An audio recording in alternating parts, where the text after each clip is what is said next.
ಕರ್ನಾಟಕ ಮಾದರಿ.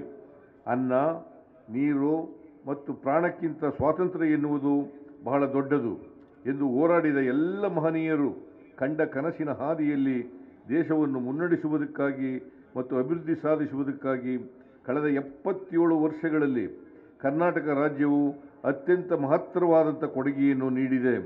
ಸ್ವಾತಂತ್ರ್ಯ, ಸಮಾನತೆ, ನ್ಯಾಯಪರತೆ ಮತ್ತು ಭ್ರಾತೃತ್ವದ ಆಧಾರದಲ್ಲಿ ದೇಶವನ್ನು ಕಟ್ಟುವ ಸ್ವಾತಂತ್ರ್ಯ ಚಳುವಳಿಗಾರರ ಆಶಯವನ್ನು ನಮ್ಮ ಸಂವಿಧಾನ ಪ್ರತಿಪಾದಿಸಿದೆ. ಕರ್ನಾಟಕದ ಬಸವಾದಿ ಶರಣರು ಪ್ರತಿಪಾದಿಸಿದ ಕಾಯಕ, ದಾಸೋಹ ಮತ್ತು ಸಮಸಮಾಜ ನಿರ್ಮಾಣದ ತತ್ವಗಳು ಸಂವಿಧಾನದ ಮೂಲಭೂತ ಆಶಯಗಳಿಗೆ ಸಮೀಪವಾಗಿವೆ.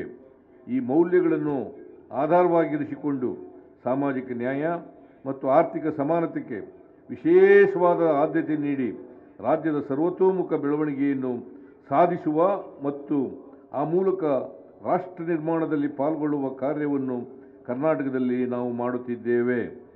ಇದು ಅಭಿವೃದ್ಧಿಯ ಕರ್ನಾಟಕ ಮಾದರಿ. 2023ರಲ್ಲಿ ಸ್ಪಷ್ಟ ಬಹುಮತದೊಂದಿಗೆ ಅಧಿಕಾರಕ್ಕೆ ಬಂದ ನಮ್ಮ ಸರ್ಕಾರ ಕಳೆದ 15 ತಿಂಗಳುಗಳ ಅವಧಿಯಲ್ಲಿ ಈ ನಿಟ್ಟಿನಲ್ಲಿ ಸ್ಪಷ್ಟ ಹೆಜ್ಜೆಗಳನ್ನು ಇರಿಸಿದೆ. ಚುನಾವಣೆಯ ಸಂದರ್ಭದಲ್ಲಿ ನೀಡಿದ ಭರವಸೆಯಂತೆ 5 ಗ್ಯಾರಂಟಿ ಯೋಜನೆಗಳನ್ನು ಜಾರಿಗೊಳಿಸುವ ಮೂಲಕ ರಾಜ್ಯದ ಸಮಸ್ತ ಜನರ ಬದುಕಿಗೆ ಒಂದು ಆರ್ಥಿಕ ಭದ್ರತೆಯನ್ನು ಒದಗಿಸುವ ಕೆಲಸ ನಮ್ಮ ಸರ್ಕಾರ ಮಾಡುತ್ತಿದೆ. ಹೆಚ್ಚುತ್ತಿರುವ ಆರ್ಥಿಕ ಅಸಮಾನತೆಯಿಂದಾಗಿ ಬಸವಳಿದು ಹೋಗಿರುವ ಜನರ ಬದುಕಿಗೆ ಈ ಯೋಜನೆಗಳು ನೆಮ್ಮದಿ ತಂದಿವೆ.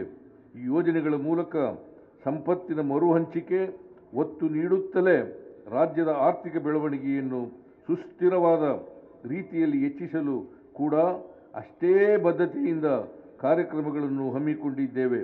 ಆರ್ಥಿಕ ಬೆಳವಣಿಗೆ ಮತ್ತು ಆರ್ಥಿಕ ಸಮಾನತೆಯನ್ನು ಸಾಧಿಸುವುದರ ಜೊತೆಗೆ ಈ ನೆಲದ ಸಾಮಾಜಿಕ ಸೌಹಾರ್ದತೆ ಮತ್ತು ಸಹಬಾಳ್ವೆಯ ಪರಂಪರೆಯನ್ನು ಮುಂದುವರಿಸಿ ಕರ್ನಾಟಕವನ್ನು ನಿಜ ಅರ್ಥದಲ್ಲಿ ಸರ್ವ ಜನಾಂಗದ ಶಾಂತಿಯ ತೋಟವನ್ನಾಗಿ ರೂಪಿಸಲು ನಾವು ಕಾರ್ಯತತ್ಪರಾಗಿದ್ದೇವೆ.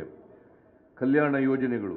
ನಮ್ಮ 5 ಗ್ಯಾರಂಟಿ ಯೋಜನೆಗಳಾದ ಗೃಹಲಕ್ಷ್ಮಿ, ಶಕ್ತಿ, ಗೃಹಜ್ಯೋತಿ, ಅನ್ನಭಾಗ್ಯ ಮತ್ತು ಯುವನಿಧಿ ಯೋಜನೆಗಳಿಂದಾಗಿ ಮಾಸಿಕ ಸರಾಸರಿ 4,000ರಿಂದ 5,000 ರೂಗಳಷ್ಟು ಪ್ರತಿ ಫಲಾನುಭವಿ ಕುಟುಂಬಕ್ಕೆ ಪ್ರತ್ಯಕ್ಷ ಮತ್ತು ಪರೋಕ್ಷವಾಗಿ ಲಭಿಸುತ್ತದೆ. ಇದು ಹಲವು ಕಾರಣಗಳಿಂದ ಸಂಕಷ್ಟದಲ್ಲಿರುವ ಕುಟುಂಬಗಳಿಗೆ ನೇರ ಆರ್ಥಿಕ ನೆರವು ನೀಡುವ ಯೂನಿವರ್ಸಲ್ ಬೇಸಿಕ್ ಇನ್ಕಮ್ ಪರಿಕಲ್ಪನೆ. ಮುಂದುವರಿದ ರಾಷ್ಟ್ರಗಳಲ್ಲಿ ಆರ್ಥಿಕವಾಗಿ ಅಶಕ್ತ ವರ್ಗಗಳಿಗೆ ನೆರವಾಗಲು ಜಾರಿಗೊಳಿಸಲಾಗುತ್ತಿರುವ ಇಂತಹ ಯೋಜನೆಯೊಂದನ್ನು ಅತೀ ದೊಡ್ಡ ಮಟ್ಟದಲ್ಲಿ ಸಾಕಾರಗೊಳಿಸುತ್ತಿರುವ ರಾಜ್ಯ ಕರ್ನಾಟಕ. ಈ ಬಗ್ಗೆ ನಮಗೆ ಹೆಮ್ಮೆ ಇದೆ. ಈ ಯೋಜನೆಗಳು ಮುಂದುವರಿಯಲಿವೆ.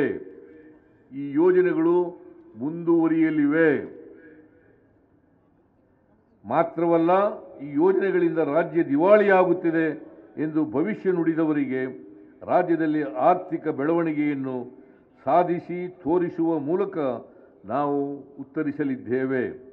ಈ ಯೋಜನೆಗಳ ವ್ಯಾಪ್ತಿಯೊಳಗೆ ಹೊಸ ಆವಿಷ್ಕಾರಗಳನ್ನು ನಡೆಸಿ ಅವುಗಳು ಫಲಾನುಭವಿಗಳಿಗೆ ಇನ್ನಷ್ಟು ಹೆಚ್ಚು ನೆರವಾಗುವ ರೀತಿಯ ಕ್ರಮಗಳನ್ನು ಕೈಗೊಳ್ಳಲು ನಾವು ಉದ್ಯುಕ್ತರಾಗಿದ್ದೇವೆ. ಉದಾಹರಣೆಗೆ, ಗೃಹಲಕ್ಷ್ಮಿ ಯೋಜನೆಯಡಿ ಫಲಾನುಭವಿ ಕುಟುಂಬಗಳಿಗೆ ಯಜಮಾನಿ ಮಹಿಳೆಯರಿಗೆ ಈಗ ಮಾಸಿಕ 2,000 ರು ನೆರವು ನೀಡುತ್ತಿದ್ದೇವೆ. ಈ ಫಲಾನುಭವಿಗಳನ್ನು ಸ್ತ್ರೀ ಶಕ್ತಿ ಮಹಿಳಾ ಸ್ವಸಹಾಯ ಸಂಘಗಳಾಗಿ ಸಂಘಟಿಸುವ ಮೂಲಕ ಅವರಿಗೆ ವಿವಿಧ ಹಣಕಾಸು ಸಂಸ್ಥೆಗಳಿಂದ ಆರ್ಥಿಕ ನೆರವು ಒದಗಿಸಿ ವರಮಾನ ತರುವ ವಿವಿಧ ಚಟುವಟಿಕೆಗಳಲ್ಲಿ ಅವರನ್ನು ತೊಡಗಿಸುವ ಯೋಚನೆ ಇದೆ. ಅದೇ ರೀತಿ ಯುವ ನಿಧಿಯ ಫಲಾನುಭವಿಗಳಿಗೆ ಕೌಶಲ್ಯ ಅಭಿವೃದ್ಧಿ ತರಬೇತಿಯನ್ನು ನೀಡಲು ಕ್ರಮ ವಹಿಸಲಾಗುತ್ತಿದೆ. ಶಕ್ತಿ ಯೋಜನೆಯಡಿ ಮಹಿಳೆಯರು 270 ಕೋಟಿ ಟ್ರಿಪ್ ಉಚಿತ ಪ್ರಯಾಣ ಸೌಲಭ್ಯ ಪಡೆಯುವ ಮೂಲಕ 6,541 ಕೋಟಿ ರೂಗಳಷ್ಟು ಪ್ರಮಾಣ ವೆಚ್ಚ ಉಳಿತಾಯ ಮಾಡಿದ್ದಾರೆ.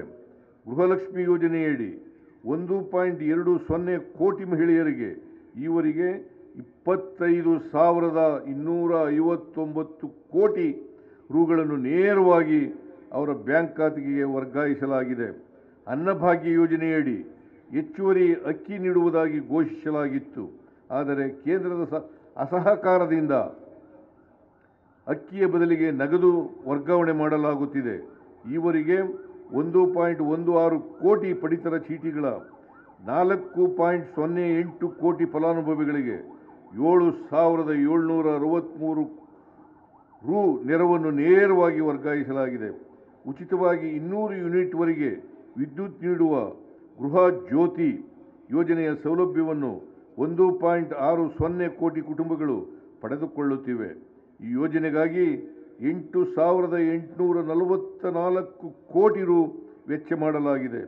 ಯುವ ನಿಧಿ ಯೋಜನೆಯಡಿ 1.31 ಲಕ್ಷ ಪದವಿ ಮತ್ತು ಡಿಪ್ಲೊಮಾ ಪಡೆದ ನಿರುದ್ಯೋಗಿಗಳಿಗೆ ನೆರವು ನೀಡಲಾಗುತ್ತಿದ್ದು, ಇದಕ್ಕಾಗಿ 91 ಕೋಟಿ ರುಗಳನ್ನು ಭರಿಸಲಾಗಿದೆ.